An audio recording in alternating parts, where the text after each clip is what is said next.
اما بعد فاعوذ باللہ من الشیطان الرجیم بسم اللہ الرحمن الرحیم۔ معزز سامعین و ناظرین، جو لوگ مصیبت پر صبر کرتے ہیں ان کے لیے اللہ جل شانہ کی طرف سے اجر عظیم ہے۔ فقی ابو اللیث سمرقندی رحمۃ اللہ علیہ فرماتے ہیں کہ عقل مند کو مصیبت کے اجر و ثواب میں غور کرنا چاہیے،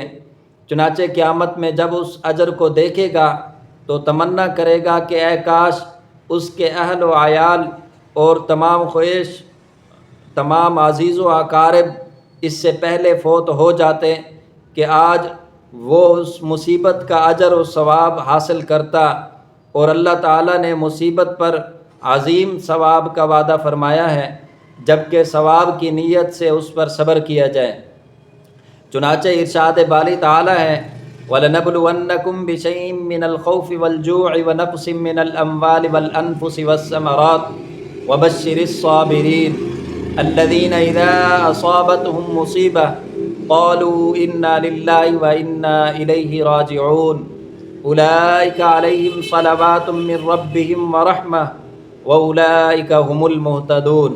اور البتہ ہم تمہیں قدر خوف اور بھوک اور مال و جان کے نقصان اور پھلوں کی کمی سے آزمائیں گے، اور آپ ان پر صبر کرنے والوں کو بشارت دے دیجئے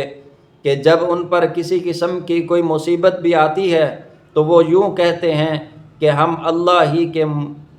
ملک ہیں اور ہم سب اسی کی طرف واپس جانے والے ہیں۔ یہی وہ لوگ ہیں جن پر ان کے رب کی طرف سے خاص خاص عنایتیں بھی ہوں گی اور عام رحمت بھی ہوگی، اور یہی لوگ صحیح راہ یافتہ ہیں۔ اگر